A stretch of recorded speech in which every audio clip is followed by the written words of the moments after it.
What's up guys, Not2_ here, back with another top 10 video. This one is sort of a creation of my own, my top 10 one-use Pokemon.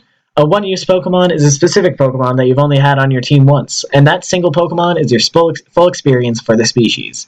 So, all of the Pokemon on this list are Pokemon that I've only used one of, meaning that the list is more about the individual than about the species of Pokemon, unlike my first two top 10 videos. With that out of the way, let's get started. Number 10. Starting off the list is Galvantula, or Spider-Man, as mine was named. I've said this a million times, but as a little kid I did run-through after run-through of Pokemon Black, and I only managed to beat the game 2 or 3 times out of my dozens of attempts. The first time I beat the game, I used almost only an Emboar, so I don't have too many memories of team members other than that. However, the second time I beat the game, I did so with a way more well-rounded team, featuring Pokemon like Samurott, Conkeldurr, Beartic, and of course, Galvantula. I'm pretty sure it goes without saying why I named my Galvantula Spider-Man. 'Cause he's a spider. But putting the uncreative nickname aside, this thing was pretty solid.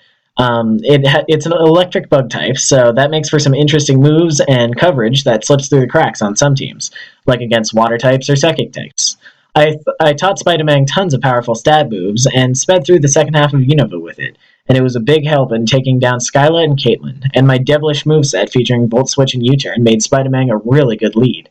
Spider-Man met all its definitions of good Pokemon, and slides onto this list from his fame in 2013. Number 9. Rocky, my Onix from the Soul Silver Nuzlocke, shares a lot of traits with Spider-Man. Both were good fighters, had a pretty wide moveset, and brought a lot to the team.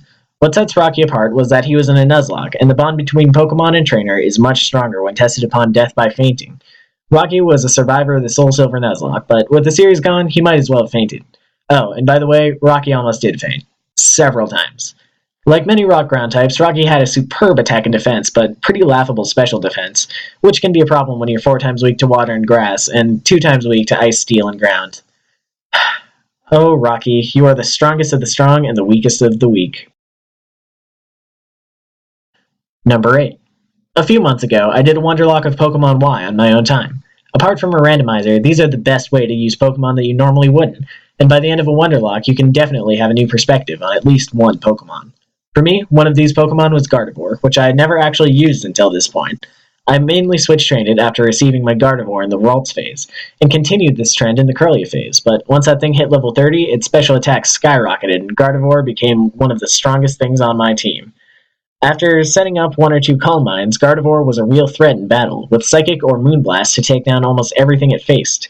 My one problem using Gardevoir was that it absolutely cannot take a hit, and this led to several near-death experiences in a Wonderlock, stopping my heart by sinking down to 10 HP more times than I can remember. However, my Gardevoir was a trooper and made it to the end of the journey with me, a journey I will not soon forget. Number 7. The next recognizable Pokemon to you guys on this list is Cockblock, my first Toxicroak. It might be too early in the Diamond Randomizer Nuzlocke to call it, but since evolving, Cockblock has become a great addition to my team. With stab fighting moves to take out threatening dark types and several other strong physical attacks, Cockblock can take a number of enemies and take a hit too, making him a viable option to switch into. I've grown attached to it very quickly, and in a very low number of episodes, it grew from a placeholder to a quintessential member of my team, and I hope that future Toxicroaks can do the same for me. Alright, time for story time again. You may remember from other videos like this that my first public Nuzlocke was on iFunny through Ruby version. I ended up with a really strong team, featuring many of my favorite Pokemon like Sceptile, Manectric, and Pelipper. It also introduced a few interests of mine, like Medicham. Gandhi was actually the last Pokemon that I caught in that playthrough on Victory Road. It replaced my Machoke that couldn't evolve to become the team fighter, and thanks to his appearance in Psychic typing, one of my clever subscribers named it Gandhi. However, Gandhi's contribution to the team was the opposite of the pacifist's. Wally, Sydney, Glacia, and even Steven Stone himself fell brutally into this thing, and Gandhi went on a full-out killing spree. This thing OHKO'd all of Sydney and Glacia's Pokemon, and they never even got to attack. Gandhi brought a spectacular end to a spectacular series, and will forever be remembered for it. Number 5. From that same Nuzlocke came Shrek, a Mightyena that I caught in the premiere episode and kicked ass with in the finale. I know what you're thinking. Lucas, you dumbass. Did you really subject to the whole Shrek is love, Shrek is life fad? I can proudly respond that no, it was my iFunny subscribers who did. I just took the most popular name for the Poochyena I caught, and the rest was history. Shrek surprised me, being a pretty solid dark type throughout Hoenn, and always being one of the tankiest Pokemon on my team.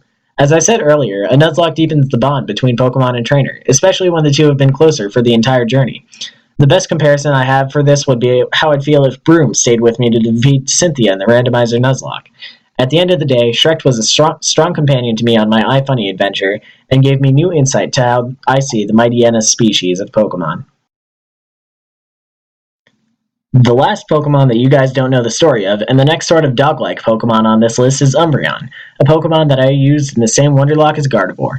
I got my Umbreon as an unnamed Eevee, and before even deciding what I wanted it to evolve into, the little guy reached a high level of happiness while I was playing the game at night, and an Umbreon was born.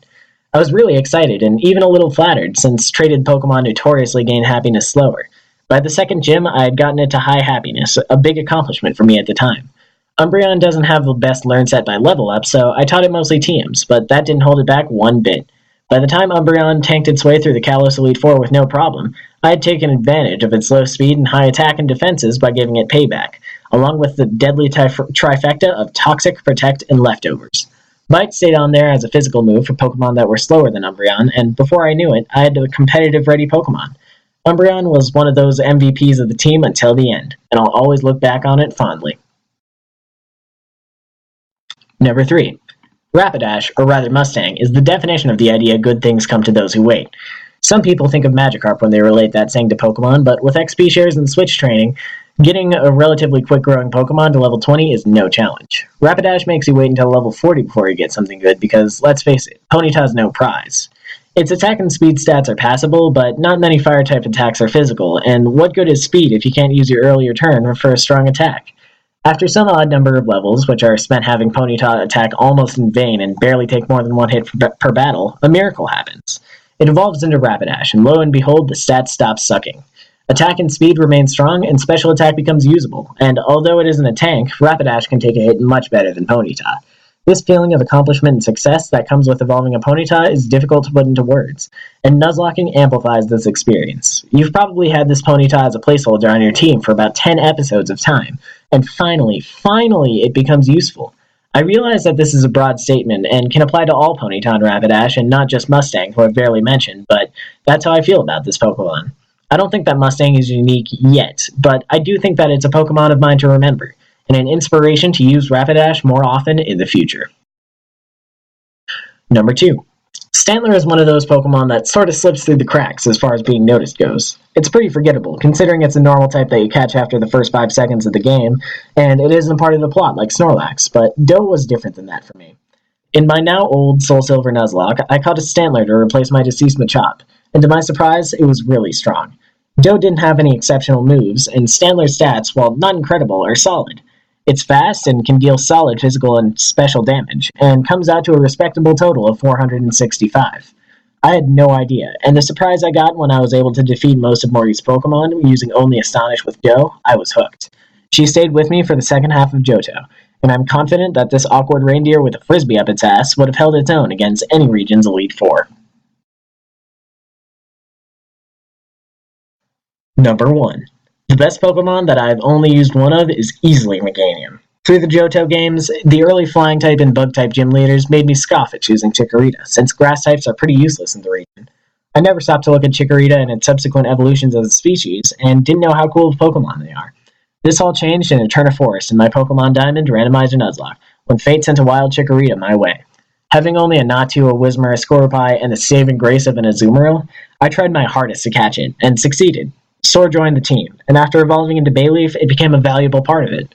With Razor Leaf, Magical Leaf, Reflect, and tons of other great moves, Soar joined and became an essential part of my team almost as quickly as Gandhi. When it had evolved blissfully early into Meganium and learned Petal Dance, I knew that I had missed something in the Johto games.